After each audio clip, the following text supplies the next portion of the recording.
game industry is peppered with classic franchises, but few have had the generation after generation impact of Metal Gear. Since 1987, Hideo Kojima has been pumping out games that define stealth action. And now Konami has bundled 5 of those games on one disc. The original MSX2 Metal Gear games unite with the PS2 hits Metal Gear Solid 2 Substance and Metal Gear Solid 3 Subsistence, and join the PSP's Peace Walker for one epic dose of Snake goodness. Basically, if you're a Metal Gear fan ready to try some classics in HD, don't waste time watching this video and go pick up the Metal Gear Solid HD collection. Oh wait, no, keep watching this video, then go get it.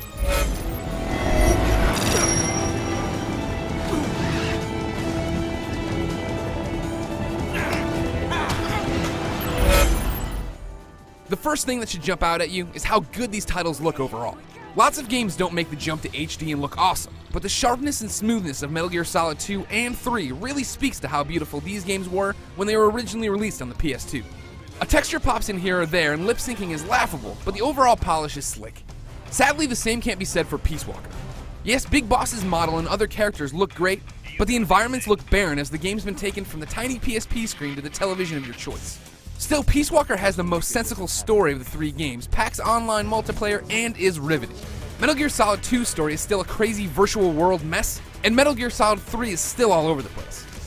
The graphics of the Metal Gear Solid HD collection are going to get a lot of well-deserved praise, but as someone who plays a lot of collections, I'm more impressed that the developers put a section in every individual game's menu to jump back to the title selection screen.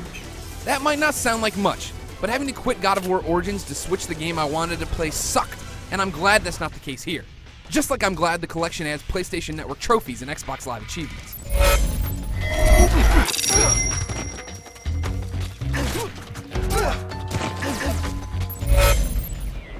A lot of IGN podcast fans have asked me in which order they should play the Metal Gear Solid HD collection. The order of release that goes 2, 3, Peace Walker, or the order of the story that goes 3, Peace Walker 2.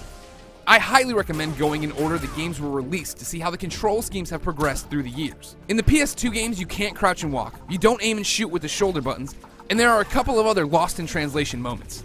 Don't get me wrong, it's not a deal breaker, and the controls still feel great, but I did find myself wishing Peace Walker's scheme had been ported over to the other games, especially now that it uses a second analog stick for camera control. That aside, these games control like stealth action games should. You'll crawl through the grass, hold up enemies, and avoid detection at all costs. At least your first time through. Then you can experiment with weapons, costumes, and all the unlockables and side missions packed into these games. Huh? Who's that? The Metal Gear Solid HD collection bundles together 3 of the best games from any one franchise in gaming. And one of those games has 2 old-school Metal Gears from the MSX2 bundled with it. Metal Gear Solid 2's Snake Ride and Switch is legendary and the gameplay is tight. Metal Gear Solid 3's camouflage system is still a blast to play with. And Peace Walker remains my personal choice for the most interesting Metal Gear story. There are hundreds of hours of gameplay here for 3 proven and loved titles, and it'll cost you less than most brand new games. Not a bad deal, regardless of whether or not you played these titles a decade ago. For more on snakes, check out the dictionary's S section. For more on Metal Gear Solid HD collection and all things radical, set your codex to IGN.com.